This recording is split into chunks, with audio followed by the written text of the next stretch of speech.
Bonjour à tous, salam alaikum. J'espère que tout le monde va bien. J'espère que vous vivez tranquillement ce confinement et que vous arrivez à surmonter cette épreuve avec un peu de facilité. C'est vrai, c'est compliqué, c'est vrai, on a été un petit peu bousculé dans nos habitudes, on nous a privés de certaines de nos habitudes et je sais que c'est très difficile à digérer pour bon nombre d'entre vous. Mais le temps aujourd'hui n'est pas à se plaindre.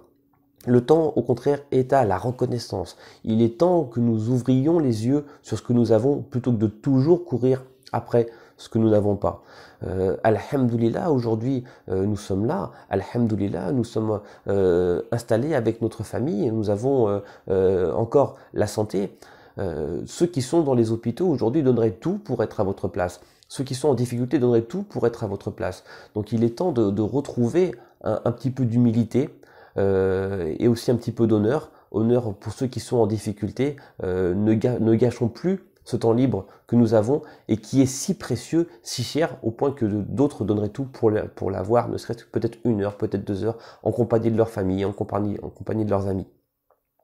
Cette seconde que nous avons, qui est précieuse, peut se transformer encore en prière, en salat, en dhikr, en évocation. Peut-être qu'on peut prendre son chapelet et puis réciter quelques noms de Dieu. Donc nous avons encore le temps de faire ça. Chaque seconde est précieuse. Donc le temps n'est pas à se plaindre, mais plutôt à la reconnaissance. Soyons reconnaissants d'une reconnaissance naturelle de ce que nous avons et arrêtons de courir toujours après ce que nous n'avons pas. Il est temps pour cette humanité de se réveiller. Il est temps pour cette humanité de faire la paix avec elle-même, avec chacune des composantes qui composent cette humanité et avec l'univers tout entier. C'est le salam que que l'humanité doit retrouver. C'est le salam que l'humanité doit répandre en elle-même et dans le reste de la création. Donc, Inch'Allah, c'est ce qu'on souhaite, que Dieu nous facilite et nous permette de vivre ce salam dans la terre tout entière. Amin. Cette épreuve pourrait tout changer, Inch'Allah, que Dieu nous permette de tout changer. Amin. Aujourd'hui, la vidéo d'aujourd'hui donc est consacrée à une introduction à la médecine islamique. C'est un sujet extraordinaire, c'est un sujet exceptionnel que j'aime personnellement beaucoup et pour lequel je consacre une très large partie de mon temps et de mon énergie. Moi et d'autres autour de moi d'ailleurs. C'est un sujet donc extraordinaire, qui est vraiment génial. Toute la religion est exceptionnelle en réalité. Et la science, plutôt la médecine islamique, est une science dans tout le cortège de sciences traditionnelles, dans tout le cortège de sciences de la religion. Et seule la religion est capable donc de fournir un logiciel qui aborde tous les aspects de la vie à la fois, en n'en négligeant aucun, c'est-à-dire en ne négligeant aucune dimension de la vie, aucune dimension de l'existence, aucune catégorie de personnes, aucune communauté, rien, voilà. Donc c'est pour ça qu'est-ce qu'on ignore encore de cette religion, qu'est-ce qu'on a découvert en réalité, si peu de choses, tout est à faire, tout est à construire, et c'est ce que nous essayons de faire avec justement la médecine islamique dans le cadre de cette vidéo, et nous allons faire plusieurs vidéos pour parler de ce sujet-là, parce que c'est vraiment un sujet donc très intéressant, fondamental, et on ne peut pas tout faire en une seule vidéo, ça prendrait beaucoup trop de temps. Donc que Dieu m'aide, que Dieu nous aide, que Dieu aide ceux qui, avec moi, cherchent ces vérités et cherchent à redonner l'éclat de ces sciences dans la communauté des hommes. Car vraiment, ce sont des sciences qui méritent d'émerger, car elles ont des réponses à donner, elles ont des éléments positifs à donner à tous. Donc, quand on parle de médecine et d'islam, on a plus l'habitude d'entendre parler de médecine prophétique. C'est un terme qui a des origines plus historiques que scientifiques ou même pratiques. En effet, si on s'intéresse à l'histoire de l'islam et de la médecine, on verra que malheureusement, très peu de choses ont été faites en plus de 1000 ans d'histoire. C'est dommage, c'est regrettable, mais c'est comme ça. Donc aujourd'hui, tout est à bâtir, tout est à reconstruire, et il nous appartient à nous tous d'apporter notre pierre à l'édifice. C'est ce que nous essayons de faire dans le cadre de cette série de vidéos et de toutes les autres vidéos que nous avons consacrées à cette médecine islamique. Moi, donc personnellement, je préfère parler de médecine islamique. Pourquoi ? Pour plusieurs raisons. La première, pour une raison pratique. Effectivement, parler de médecine islamique permet à n'importe qui d'identifier l'origine du logiciel en un clin d'œil. Quand on parle par exemple de médecine chinoise, tout le monde sait ce que c'est, voilà. Eh bien, Inch'Allah, si Dieu le permet, quand on parlera de médecine islamique, tout le monde saura de quoi on parle. La médecine islamique le terme en tout cas permet d'identifier la source immédiatement. La deuxième aussi, c'est parce que je trouve le terme plus juste. Je trouve plus juste de parler de médecine islamique que de médecine prophétique. Ça reflète plus le caractère universel de cette médecine. Mais c'est plus pour des raisons pratiques, car en réalité, si je devais choisir un terme qui corresponde au mieux à cette science, je parlerais plutôt de médecine universelle, ou de médecine de Dieu, ou de médecine de la religion. Car c'est une médecine qui, une fois de plus, ne néglige aucun aspect de la médecine, ni aucune catégorie de personnes. Mais on va rester sur médecine islamique pour le côté pratique. Donc, on ne peut pas parler de médecine islamique sans revenir un petit peu sur la notion de science. En effet, la médecine islamique est assez difficile à aborder quand on n'a pas l'habitude de travailler avec les sciences traditionnelles.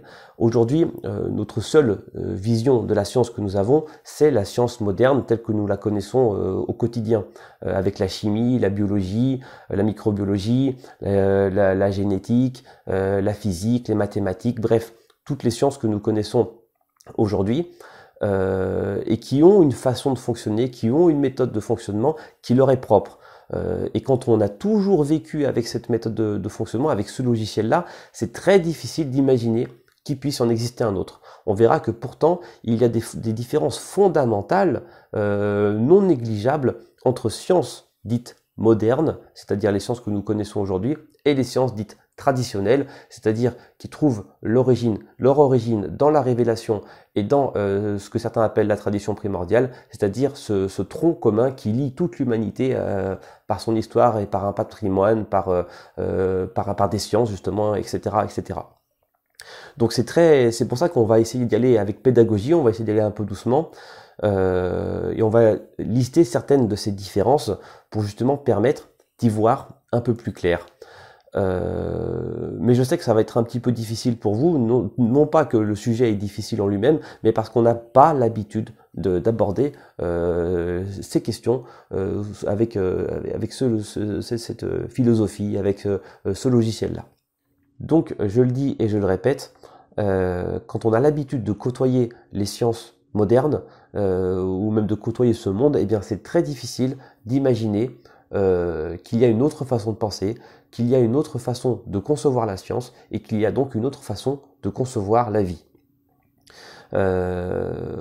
Donc c'est pour ça que des fois, eh bien, on peut éprouver certaines difficultés quand on parle de sciences traditionnelles, eh bien, à comprendre ce qu'il en est, alors que pourtant les sujets sont souvent très simples, simplement parce qu'on a été formaté à penser autrement et que toutes nos fonctions cognitives eh bien, ont du mal à revenir à quelque chose de naturel, à quelque chose de fondamental, parce que vraiment c'est le mot, on a été formaté pour penser autrement.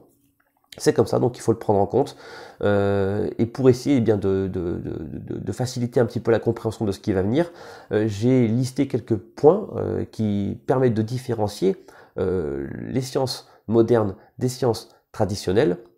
Alors c'est absolument pas exhaustif, c'est assez même arbitraire de ma part, c'est simplement parce que je trouvais que c'était pertinent dans le cadre de cette vidéo, mais il y a d'autres points, donc je vous invite éventuellement vous-même, pourquoi pas, à essayer de voir ces différences et à lister ce qui vous semble le plus pertinent. Le premier point qui me semble pertinent d'aborder quand on essaie de comparer, parce qu'en réalité, est-ce que c'est vraiment utile de comparer sciences modernes et sciences traditionnelles? Je ne sais pas. Mais en tout cas, si on essaie de les comparer, la science moderne essaye d'établir un langage autonome sur l'univers. Et dans ce cortège de sciences, chaque science de la science moderne sont indépendantes. C'est-à-dire qu'elles n'ont pas forcément de socle en commun et l'une n'est pas forcément liée à l'autre, en tout cas pas nécessairement. Par exemple, on ne trouvera peut-être aucun lien entre la physique et l'économie, entre l'écologie et la médecine. Voilà, donc si on regarde un petit peu les choses sous cet angle-là, on verra que c'est comme ça que fonctionne la médecine moderne. Chaque science est indépendante et chaque science évolue dans son coin, un petit peu comme ça. Ce n'est absolument pas le cas dans les dans les sciences traditionnelles. Les sciences traditionnelles sont un petit peu à l'image d'un diamant avec plusieurs facettes. Chaque facette est une science traditionnelle et chaque facette donc, est liée par ce diamant et chaque science va permettre d'explorer le diamant d'une façon différente, va permettre d'explorer la vie, l'univers, l'être humain d'une façon différente. Et chacune donc partage un socle commun. Chacune est liée à l'autre, ce qui fait qu'il y a beaucoup de conséquences, parmi lesquelles, par exemple, eh bien, quand on progresse dans une science traditionnelle, en réalité, on progresse dans toutes les sciences à la fois. Ça, c'est une première chose. Donc, bien sûr que dans les sciences traditionnelles, il y a un lien entre l'économie et la physique. Il y a un lien entre la biologie et la médecine. Il y a un lien entre les mathématiques etc., etc.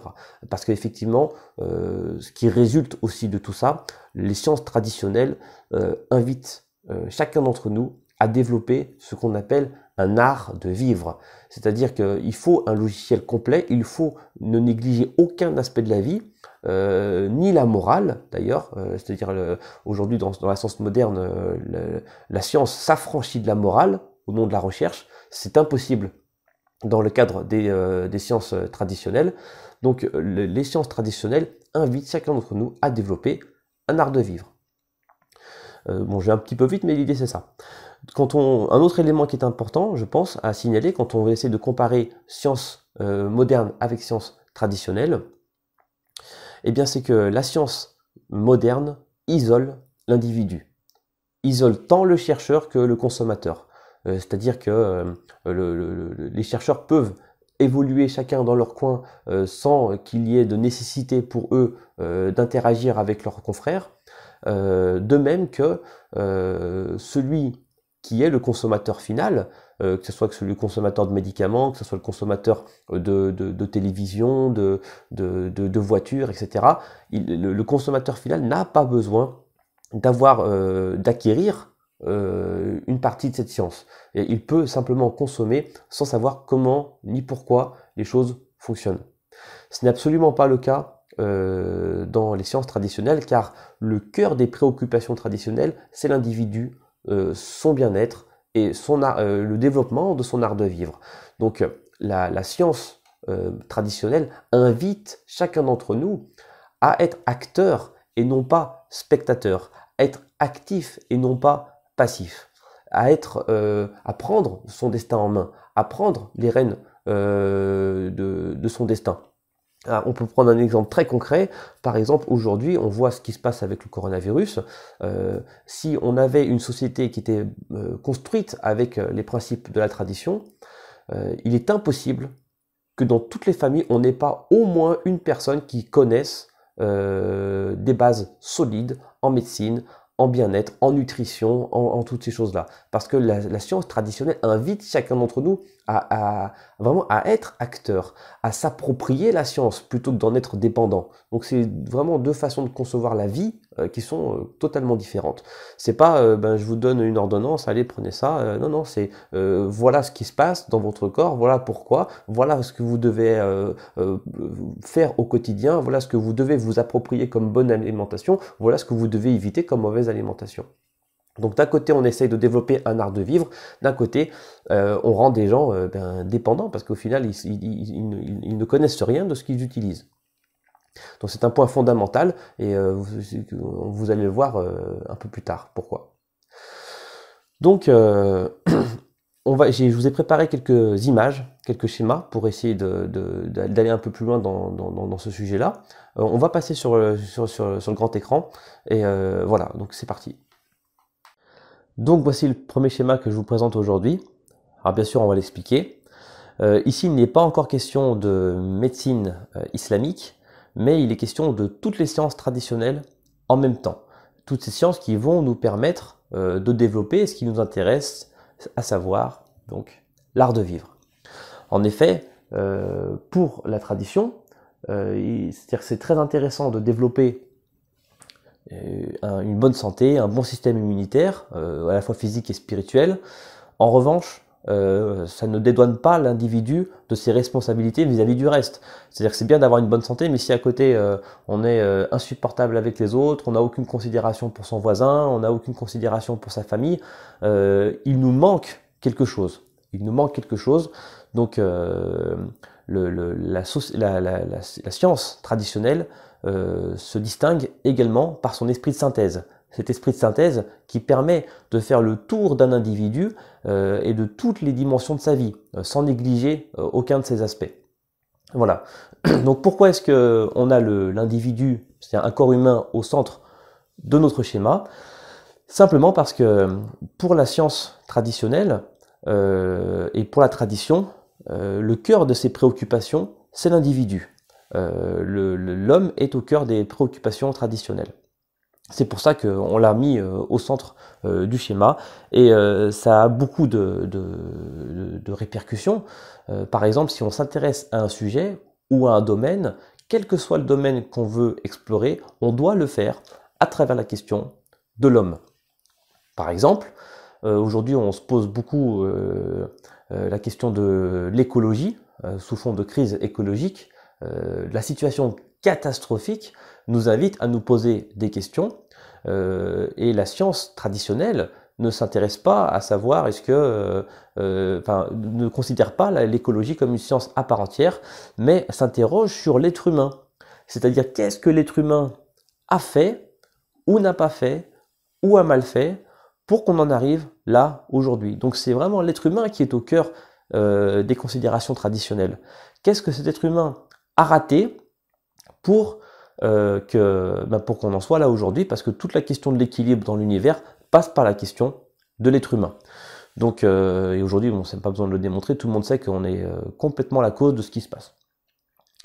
Donc, on voit aussi un petit peu ici pourquoi eh bien, la tradition s'interroge sur un art de vivre qui ne néglige aucune dimension de la vie, qui ne néglige ni la santé, ni comment on se comporte correctement avec sa femme, ou avec son mari, ou avec ses enfants, ou avec son voisin.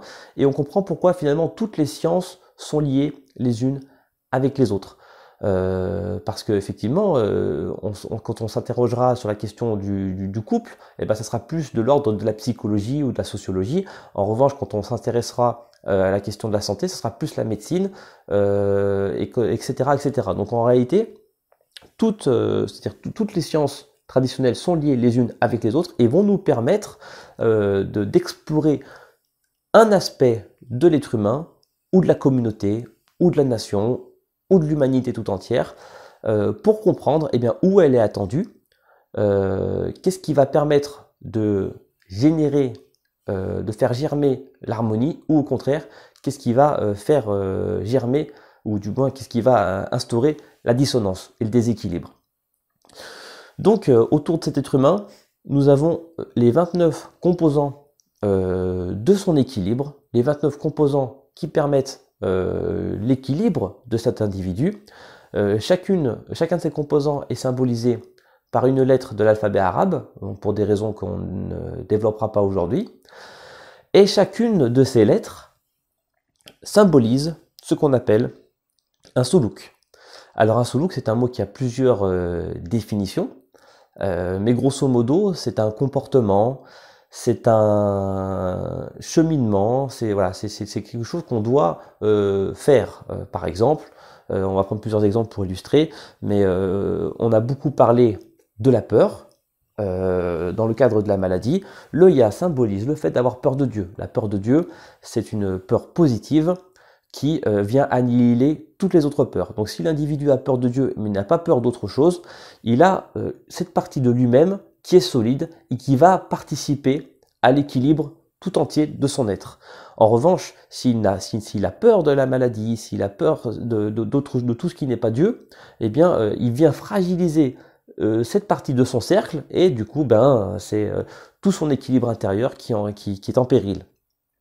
On peut prendre un autre exemple avec le gym, par exemple. Le gym, c'est la patience. En effet, l'être humain doit être patient. On voit que la patience est une vertu, la patience est une qualité, la patience permet de dénouer certaines situations très compliquées. En revanche, celui qui n'a pas la patience, c'est-à-dire celui qui est impatient, au contraire, peut provoquer de véritables désastres. Il suffit de s'énerver une fois pour que ce soit la fois de trop et que les conséquences soient dramatiques. Donc on pourrait faire ça pour chacune des lettres et chacun des composants de l'être humain, et on verrait que chacun donc, désigne un sous-look, un comportement, quelque chose qu'on doit se réapproprier et qui participe à un équilibre intérieur. C'est-à-dire que l'être humain est bien sûr le résultat de l'équation de tout ce qu'il est, et pas simplement de certains aspects. Encore une fois, c'est une des particularités de la science traditionnelle que d'être capable d'avoir un esprit de synthèse qui permet d'avoir une vision d'ensemble et globale de tout ce qu'est l'être humain dans sa globalité. Voilà, donc on avait fait plusieurs vidéos, de longues vidéos sur la psychologie et la sociologie islamique, et on a vu, bien sûr, donc la sociologie et la psychologie participent c'est-à-dire à cet art de vivre, au développement de cet art de vivre, et on avait vu, par exemple, le mot ar-rijal, les hommes, et on avait vu également le mot an-nisa, les femmes, du verset donc ar-rijalu qawwamuna 'ala an-nisa, et on voit en fait que en fonction, si on s'intéresse aux hommes ou aux femmes, on va avoir certains sous-looks qui vont être plus sollicités dans le cadre de la question du couple et de la psychologie. C'est-à-dire que dans le cadre du couple et du mariage, l'homme est attendu sur certains aspects, la femme sur d'autres aspects, et si chacun se pose les bonnes questions, il va développer cet art de vivre au quotidien, et cet art de vivre qui l'invite à être un homme à la hauteur et une femme à la hauteur. Et on voit que déjà, en fait, on a mis en vert certains des sous-looks qui sont sollicités, par exemple là c'est pour le cas de la femme, et qui vont participer à l'équilibre de l'homme ou de la femme en fonction de ce qui nous intéresse. On avait vu ensuite Mawaddatan Rahmatan, ce sont pour ceux qui s'intéressent donc à savoir que faire pour réussir leur mariage. Et enfin, on avait vu l'itaskunu, qui sont les qualités du couple parfait. Encore une fois, ce sont les qualités, ce sont les sous-looks qu'il faut, les comportements qu'il faut se réapproprier, les qualités qu'il faut se réapproprier pour développer notre équilibre, c'est-à-dire développer cet art de vivre. Et on voit qu'avec toute la question de la psychologie islamique, déjà, on a pratiquement la moitié des sous-looks qui sont sollicités. Et c'est normal parce que, c'est-à-dire aujourd'hui, quand la famille ou notre famille doit avoir une place primordiale, indispensable, inévitable dans notre vie. Donc c'est normal que cet art de vivre, qu'au cœur de cet art de vivre, on ait la question du couple, de la famille, de comment je me comporte correctement avec ma femme, avec mes enfants, comment faire pour transmettre ce qui doit être transmis correctement avec les enfants. On l'avait vu quand on avait parlé de l'itaskunu, les qualités du couple parfait. Alors bien sûr, la perfection n'existe pas chez les humains, mais au mieux on se rapproche et au plus on participe en tout cas à cet équilibre, et au plus on met de toutes nos chances de notre côté pour réussir notre vie, tout simplement. Pour réussir notre vie et pour que Dieu soit satisfait de ce qu'on aura fait de cette vie. Donc là, par exemple, avec cette science-là, qui était la psychologie islamique, on voit qu'une partie des sous-looks sont sollicités, et que déjà on a un certain équilibre à la hauteur, donc eu égard de ce que représente le sujet étudié. Là en l'occurrence c'est comment se comporter avec sa femme, ses enfants et son mari. Forcément c'est primordial, c'est indispensable, et c'est même central aujourd'hui avec cette histoire de virus. Parce qu'on le voit bien, hein, c'est-à-dire que les familles sont en danger. On n'a jamais été confinés comme ça auparavant. Peut-être certains redécouvrent leurs enfants.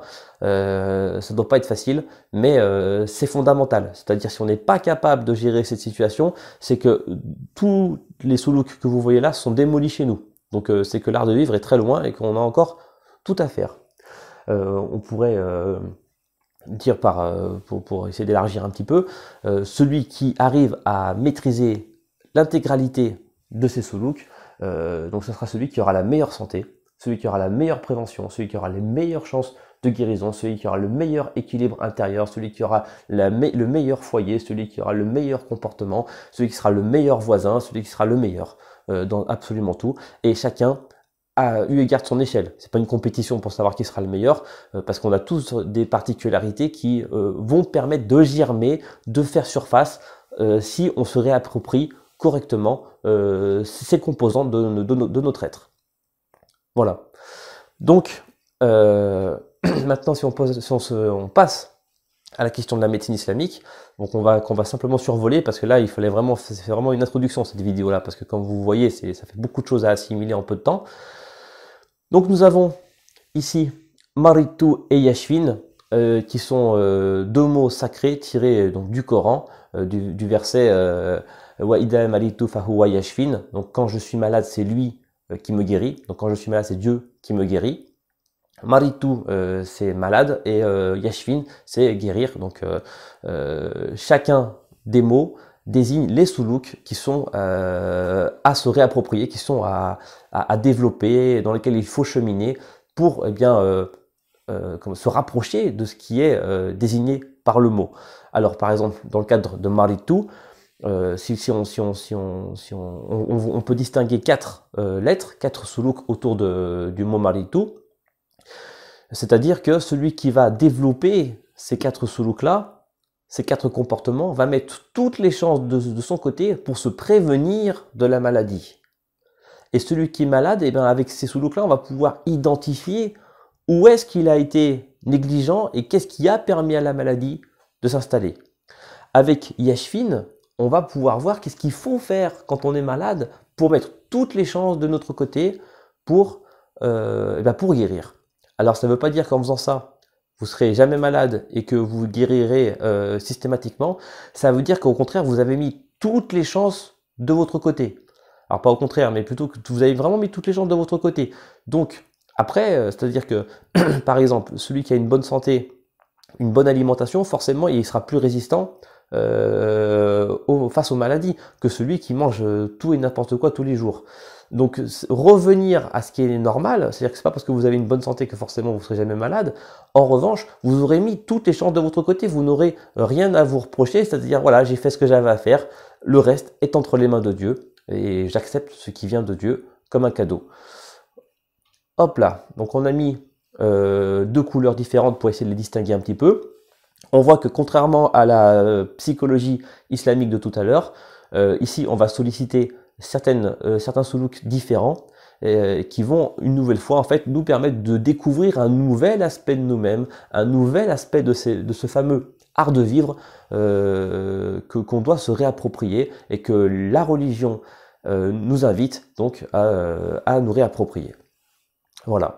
Donc, Inch'Allah, dans les vidéos suivantes, on va revenir sur ce fameux Maritu et sur ce fameux Yashvin pour voir un peu comment s'articule tout ça et pour identifier chacun des soulouks donc de façon claire pour que vous puissiez découvrir avec moi cette fameuse médecine islamique qui met l'homme face à ses responsabilités, face à ses décisions. Encore une fois, avec la médecine islamique, comme avec toutes les sciences traditionnelles, ne vous attendez pas à ce qu'on vous donne des réponses sur un plateau. C'est à vous de faire le travail. C'est la grosse différence avec les sciences traditionnelles, entre les sciences traditionnelles et les sciences modernes. C'est que dans les sciences modernes, comme je disais tout à l'heure, la science moderne rend l'individu passif. La science traditionnelle rend l'individu actif. C'est à vous de vous prendre en main, c'est à vous de faire le nécessaire, sans quoi, en fait, personne ne le fera à votre place. Donc, d'un point de vue de la médecine islamique, la maladie a du sens. Ce n'est pas une anomalie qu'il faut nécessairement éradiquer. Elle doit être un tremplin. Alors, bien sûr, il faut chercher la guérison. J'ai pas dit le contraire, mais chercher la guérison et en n'ayant rien appris de la maladie, c'est dommage. La médecine islamique nous renseigne au contraire que chaque épreuve, donc là en l'occurrence la maladie, doit être l'occasion de se redécouvrir, de redécouvrir Dieu et de changer, de se transformer, de se réformer intérieurement pour être meilleur que ce qu'on était avant. Donc voilà. Voilà, donc ça sera tout pour aujourd'hui. J'espère que vous avez appris beaucoup de choses. N'hésitez pas, si vous avez besoin de revoir cette vidéo pour éventuellement vous rafraîchir un peu la mémoire ou bien comprendre tout ce qu'on a dit, parce qu'on a quand même vu beaucoup de choses.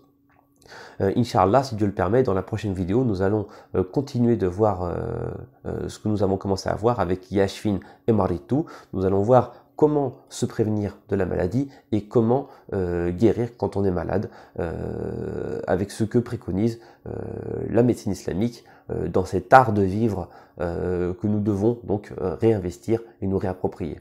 Je vous dis à très bientôt. Prenez bien soin de vous, prenez bien soin de votre famille. Soyez bons, soyez forts, soyez justes. Salam alaikum wa rahmatullah.